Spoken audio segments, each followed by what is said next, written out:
Li Fong is somebody who, for our viewers, needs no introduction, so I don't know exactly why. I'm about to give a short one, but he is an independent journalist who is based in San Francisco, where he covers political and corporate wrongdoing. He does a lot of shoelace investigative financial reporting on Substack at lifong.com. He previously was a reporter for The Intercept, where he was my colleague for several years. He also worked at The Nation and Vice. He has a new article out today on his Substack entitled "The Trump Administration Enacts Vast Censorship of American Scientists Over Israel," which regards to what I mentioned at the top, which are these new rules from the National Institute of Health that punish medical researchers with a denial of funds unless they're willing to sign a pledge that they do not support or participate in a boycott of Israel. Just the latest in a multitude of censorship programs just in 3 months of the Trump administration, aimed not at protecting American minority groups or American citizens or American interests, but protecting this one foreign country called Israel on the other side of the world. And Lee is with us tonight to talk about his reporting as well as the broader implications. Lee, great to see you as always. Thanks for joining us. Hey, Glenn, great to see you as well. All right, so I talked a little bit about these regulations, which you've written about, but before I get to your article and to your analysis of them, I want to show people what the regulations are, because a lot of times when we talk about regulations, people might wonder, well, is it really as extreme as people are suggesting? Is it really so clear that this is what's happening? It sounds kind of impossible that the NIH, especially now run by Dr. Jay Bhattacharya, who made his name as a free speech advocate during COVID. He himself was censored despite being a medical expert and a scientist at Stanford, made a big deal out of the importance of free speech. Is an agency run by Dr. Jay Bhattacharya really telling cancer researchers and Alzheimer researchers that they'll lose federal grants if they participate in the boycott of Israel, and that they're required to get that money to sign a pledge saying they don't support the boycott of Israel. So I just want to show people the relevant part of the regulation and read it to them just so people understand how clear it is. So this is the regulation that was issued today. It's from the National Institute of Health, which is part of the Health and Human Services agency. So it's technically RFK Jr.'s agency. The National Institute of Health often has a lot of autonomy. It's dated April 21st. The title is Notice of Civil Rights Term and Condition of Awards. And here's the text policy. Effective with the issuance of this notice, the following term and condition applies. Recipients of federal grants must comply with all applicable federal anti-discrimination laws material to the government's payment decisions under the law governing grants.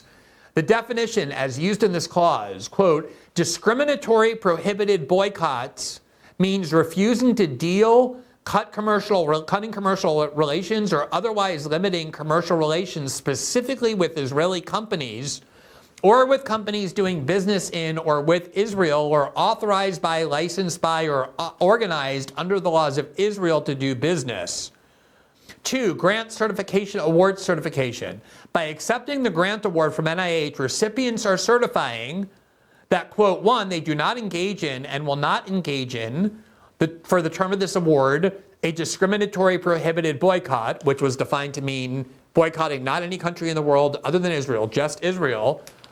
And then it says NIH reserves the right to terminate financial assistance awards and recover all funds if recipients during the term of this award operate any program in violation of federal anti-discrimination laws or engage in a prohibited boycott. Now, the thing about this, Lee, that is so amazing to me is that under this NIH rule, you're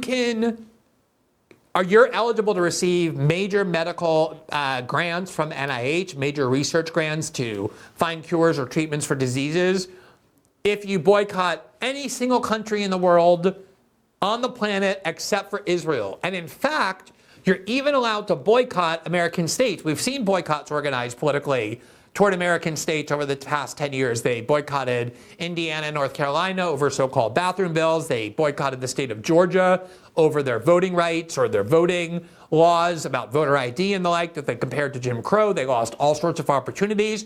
You're perfectly allowed to boycott American states. You can boycott, in fact, you're required to boycott because the government makes you, Russia and Cuba and Venezuela and Iran and China. You can boycott Peru or Indonesia. You can boycott Uruguay or Norway. You just can't boycott the state of Israel if you want to receive federal funding for conducting medical research to find cures and treatments for diseases. Do I have that right based on the language of the policy? Yeah, I believe you do, Glenn. You just look at the last 10, 20 years of political advocacy at universities and colleges around the country. Oftentimes, the ways that students or faculty attempt to express their concerns around policies around the world, whether that's human rights suppression in China or Russia, and gun rights laws in the South, LGBT laws, as you mentioned, in Indiana and North Carolina, really a litany of other perceived and very real abuses, is to pressure a university and to discuss policies around divestment and boycotting, that the university, through its pension fund, should remove its investments from companies doing businesses in those jurisdictions, or that businesses engaged in alleged human rights abuses or other reported violations should be boycotted in some way. Either the university should no longer purchase goods from that company, or should revoke some type of contract with that business. This is very normal and routine. We've seen it on the left and right, and we've seen it all across the country on many different jurisdictions, as you mentioned. What these rules, the NIH rules, do is that they prohibit only one form of boycott, only one form of divestment, and that is against the state of Israel. Over the last 10 years, since 2015, we've seen a number of state legislatures enact very similar laws, the so-called anti-BDS bills. Now, I believe 37 or 38 states have enacted these since 2015, and these laws prevent government contractors from engaging in boycotts or divestment or similar protests of the state of Israel, from engaging in state commerce with those states that have enacted those laws. I mean, many have been challenged in court as a suppression of First Amendment rights. But these NIH rules that were released last night and are now enacted nationally.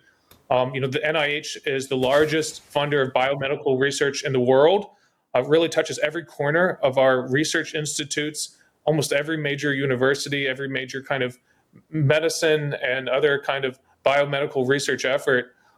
These rules are going to apply to any organization that currently has grants or is seeking grants with the NIH. By certifying that they're complying with these newly redefined civil rights rules, that means they're going to have to police their own employees and carefully watch any of their kind of researchers or people who work at their institution from not running afoul of these rules. And I want to note that the kind of legal code that's attached to this civil rights announcement, that's the False Claims Act. So folks who are found in violation of this certification, they could face civil and criminal penalties for running afoul of these boycotting rules. Yeah, I do want to note, you're right that this has been going on for years without a lot of notice in the United States. It's been mostly red states due to a variety of reasons that have enacted these unbelievable laws that say, as a condition for having a contract with the state, you can be like a small builder and some local commission wants to hire you to repair a building. You can be, and this is a case that I reported on, a contractor, a speech pathologist who works with speech deficiencies for young children. If you want to have that contract, if you want to continue with your contract employment, you have to sign a loyalty oath, a certification promising that you will not support or participate in a boycott of Israel. And the first case that I ever reported on was this woman. She was a speech pathologist. She specialized in certain languages in the Austin School District that very few speech pathologists had expertise in terms of helping native speakers who were learning English to avoid certain kind of speech deficiencies. Everybody in the school loved her. The parents loved her. She had a perfect performance record, but she and her family didn't buy products from Israel because they wanted to help end the occupation of the West Bank. It was a totally peaceful form of protest against Israel. And people are saying, why do Palestinians use violence? You can debate whether they have the right to as an occupied people, but this is a non-violent form of protest. People use boycotts all the time. Conservatives boycotted Bud Light and all sorts of other companies if they felt like they were engaging in things that were against their values. People boycott countries all the time. And she refused to sign it, and she got fired. And a lot of courts, including in her case, said that these laws are unconstitutional as violations of the First Amendment, although it's still making its way through the court and maybe get to the Supreme Court.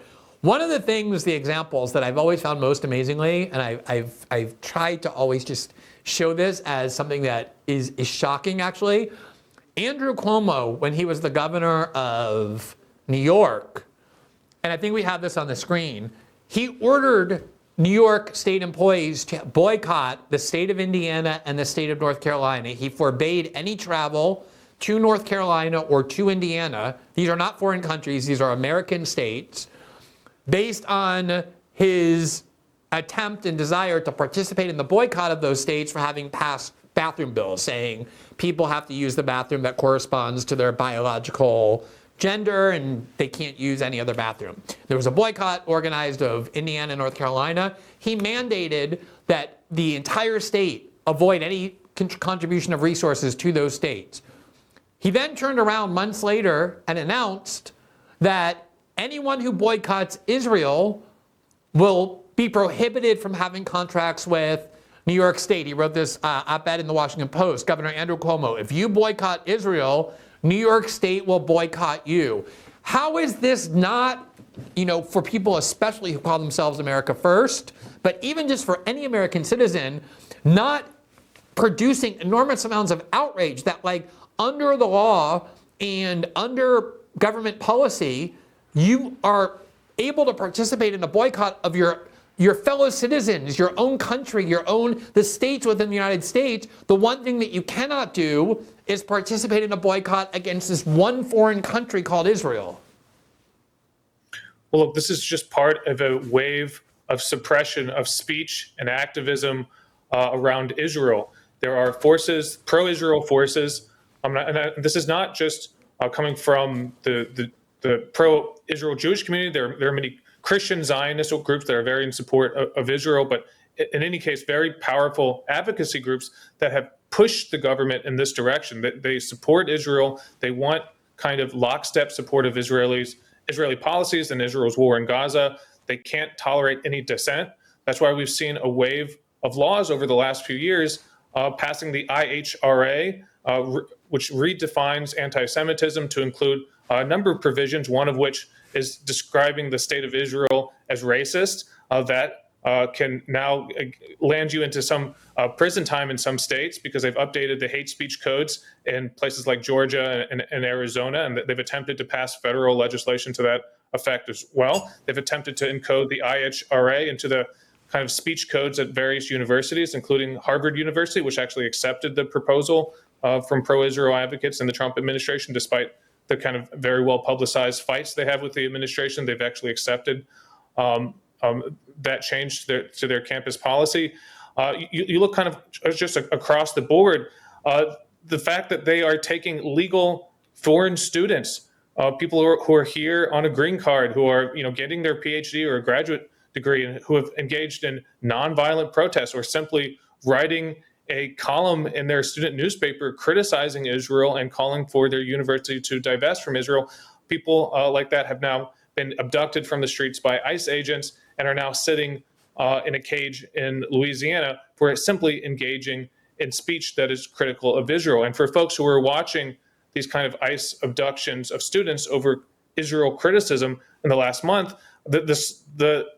the slope is incredibly slippery. Now we're having this NIH announcement that is really radically changing the definition of our civil rights codes. Instead of having them simply based on non-discrimination on the basis of race or gender or something along those lines, it's now redefined to say, if you engage in a boycott of Israel, entire universities, entire laboratories, entire research institutes are going to be cut off from NIH funding. Yeah, and I think it's worth noting, just like with the focus on these foreign students, and Mahmoud Khalil, who was in the United States legally, is married to an American woman, had a green card, was not accused of breaking any laws, was never arrested, never charged with any crimes. His wife gave birth yesterday, and he asked permission to be present for the birth of his first child, who's an American child, who is being born to an American woman, and ICE, within 23 minutes of his request, barred him from doing so. So there's a lot of vengeance against people who committed the crime of criticizing Israel. But a lot of the focus has been on foreign students. But the reality is that these speech codes, like the ones that you mentioned, these expanded speech codes, are now being imposed on American universities at the demand of the Trump administration, saying if you don't want to lose your federal funding, you're going to implement these expanded definitions of anti-Semitism that preclude, as you said, people from engaging in all sorts of common criticisms of Israel. You can't say Israel is a racist endeavor. You can't compare it to the actions of the Nazis. Huge numbers of common criticisms of Israel that are now outlawed by a movement that was elected based on a promise to restore free speech. And these speech codes don't just apply to foreign students, they apply to American students and American faculty. They're a war on academic freedom. I want to show you one of the two tweets that RFK Jr. posted to X shortly after being confirmed as HHS secretary, because RFK Jr. ran for president on a platform of improving American health, of getting additives and chemicals out of our diets, of no longer having our FDA process captured by big pharma. A lot of, I think, noble and well-intentioned promises that he made about what he wanted to do as HHS secretary in order to improve American health. He's in office for about 6 seconds, and two of his first tweets are designed to claim that one of the gravest health problems that America faces is anti-Semitism in general, and anti-Semitism in particular on American colleges, and that Health and Human Services will be devoted to cleansing anti-Semitism and purging it from our schools in order to improve health. Here's what he tweeted on March 3rd, quote, "Anti-Semitism, like racism, is a spiritual and moral malady that sickens societies and kills people with lethalities comparable to history's most deadly plagues. In recent years, the censorship and false narratives of woke cancel culture have transformed our great universities into greenhouses for this deadly and virulent pestilence. Making America healthy means building communities of trust and mutual respect based on speech freedom and open debate," which very quickly translated into punishing people who criticize Israel. Do you think that these kinds of policies, and I heard from people who know Jay Bhattacharya very well because he is the head of the National Institutes of Health that issued these regulations, who insist that this did not come from his initiative, that this is not something he got into office. He's only been the head of the NIH for, I think, less than a month now. That this was sort of coming from an administration-wide pressure campaign to demand that all agencies do something to restrict the expression of anti-Semitism. What do you make of the political kind of pressures that are producing this avalanche of free speech attacks about this one issue in such a short period of time?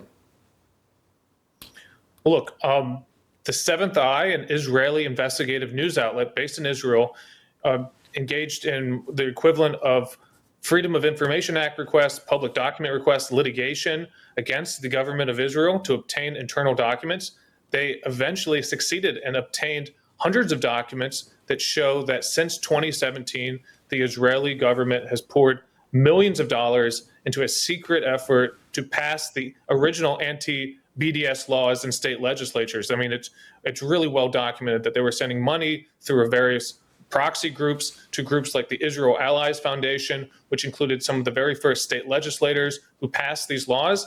Not only that, they were inviting the state legislators to Israel. There's a video press conference of Benjamin Netanyahu giving a big ceremonial check and thanking the state legislators for passing these laws. You know, it's not in secret that Israel has campaigned to restrict American speech, to pass laws like the anti-BDS and IHRA statutes that we've seen go into effect. But of course, it's also the many billionaires and very wealthy interest groups and organized interest groups that are pressuring this administration. It is incredibly hypocritical on one level for an administration that campaigned last year on a mantle of free speech and free expression and social media free speech to now flip and engage in this kind of rampant, really draconian clampdown on free speech. But this is also an administration that has worked hand in glove with many of these pro-Israel advocacy groups. And these advocacy groups, whether based in Israel or based in the US, have been very clear about their interest in suppressing speech critical of Israel, suppressing reporting critical of Israel, taking anyone who criticizes Israeli government policy and deeming them an anti-Semite, a racist, a bigot, and having them disqualified from the public square. I mean, David Friedman, the former Trump ambassador to Israel, really laid it out very clearly at a speech in Israel just last month.